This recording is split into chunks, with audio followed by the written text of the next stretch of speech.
I delivered 20% of approximately 800 million or about 160 million to Maynard Ngu, which was meant for Senator Escudero. About 125 million, which was turned over to me and then delivered to Senator Revilla in his house in Cavite.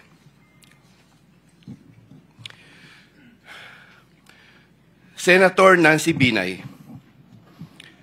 Sometime in the year 2024, Carlin Villa, a staff of trusted confidant of Senator Binay, called me and asked for a commitment which was set at 15% of the total amount of the projects indicated in the list here to attach as Annex D.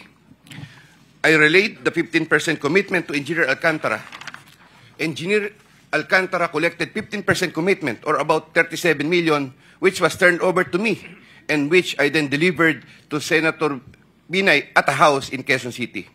According to Bryce Hernandez, their sharing is 20-40% from these activities.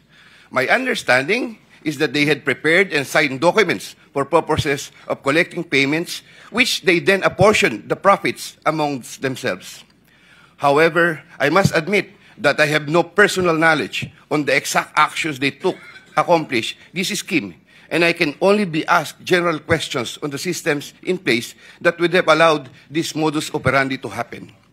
I categorically state that I have neither knowledge nor participation in these business activities, which were entirely done by Engineer Alcantara, Engineer Hernandez, Engineer Mendoza, and Engineer Dumasig on their own. Ghost projects. At about the same time, after the 2025 SONA, I also heard for the first time that aside from the 2020-2040 scheme, were flood control projects, ghost projects, for which Engineer Alcantara, Engineer Hernandez, Engineer Mendoza, and Engineer Dumasig were also responsible. These were confirmed later by Secretary Bunaan during a separate legislative hearings. I called up Engineer Alcantara to ask him about these flood control ghost projects. He denied any participation. Subsequently, he likewise told me that he even convened the officers of Bulacan First DEO to confront them about these ghost projects, and that some officers, it was Engineer Hernandez, who was the primary person responsible for the same. In the exact words of Engineer Alcantara, si Bryce po yan. I categorically state that I have neither knowledge nor participation in these flood control ghost projects. Congressman Zaldico.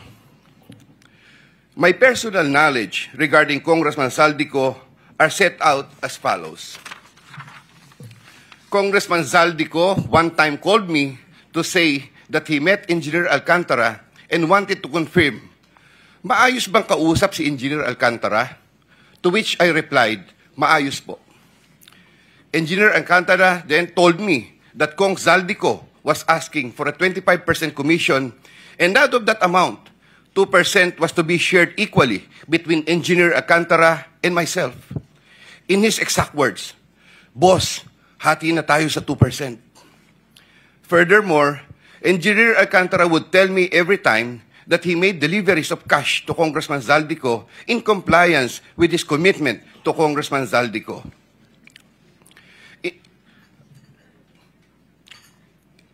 In this affidavit, I shall mention my personal knowledge regarding Senator Chis Escudero as follows.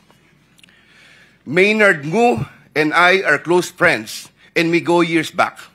He is also a close friend and campaign contributor of Senator Chis Escudero. Maynard Ngu asked me to submit a list of projects.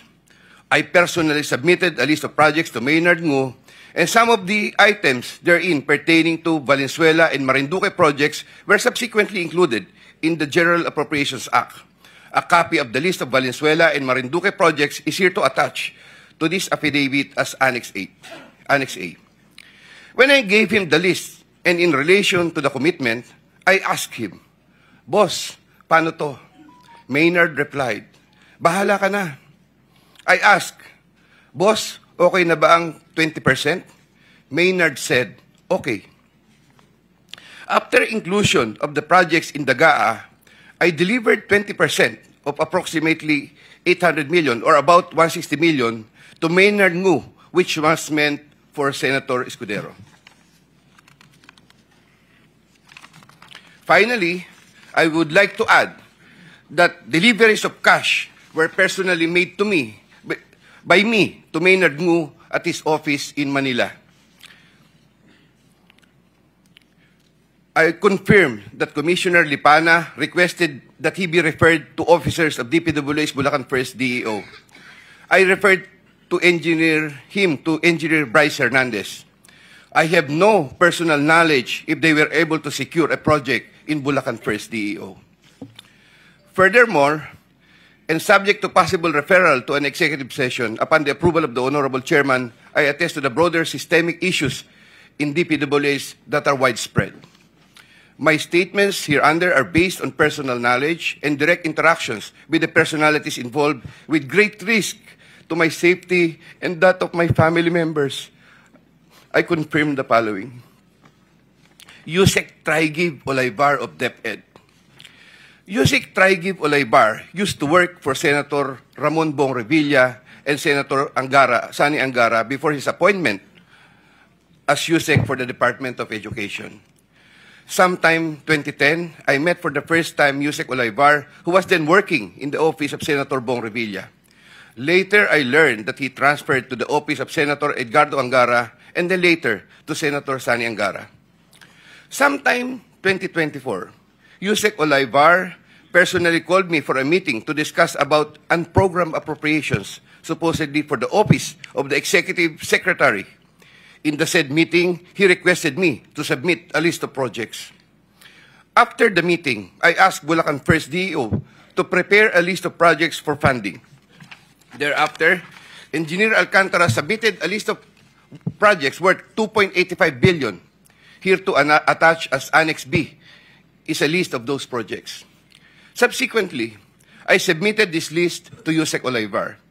Yusek Olaybar told me that the commitment is 15%. In his words, boss, 15 yan. Thereafter, the DPWH received a special allotment release order for 2.85 billion for the projects listed in Annex B. Engineer Alcantara, from time to time, would collect and deliver the agreed 15% commitment to me, which I delivered or caused to be delivered to Yusek Olaybar in Magallanes, Makati, and other places.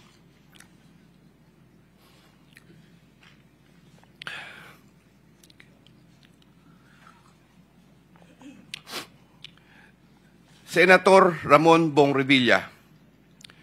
Sometime in the year 2024, Senator Revilla and I met where I gave him a list of projects given to me by Engineer Alcantara. Senator Revilla asked for a commitment, which I suggested. Then he approved at 25% of the total amount of the projects indicated in the list here to attach as Annex C.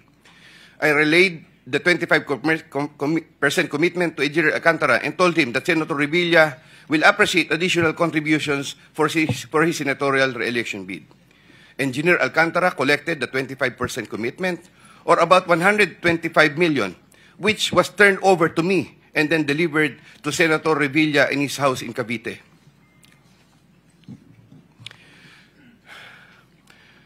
Senator Nancy Binay.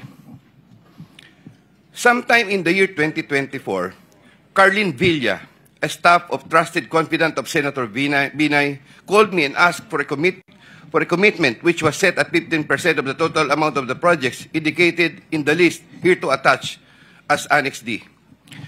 I relayed the 15% commitment to Engineer Alcantara.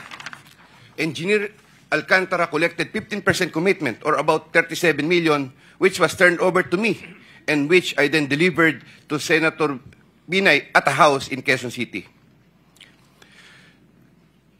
Given the complexities of the transactions and personalities involved, I humbly reserve the right to submit a supplementary affidavit if warranted in the premises.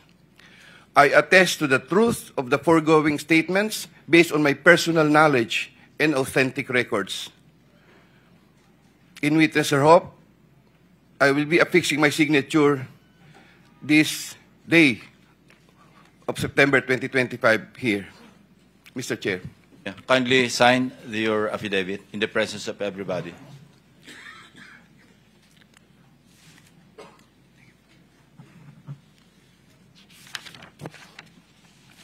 Here, Mr. Chair, I have already signed it. For the record,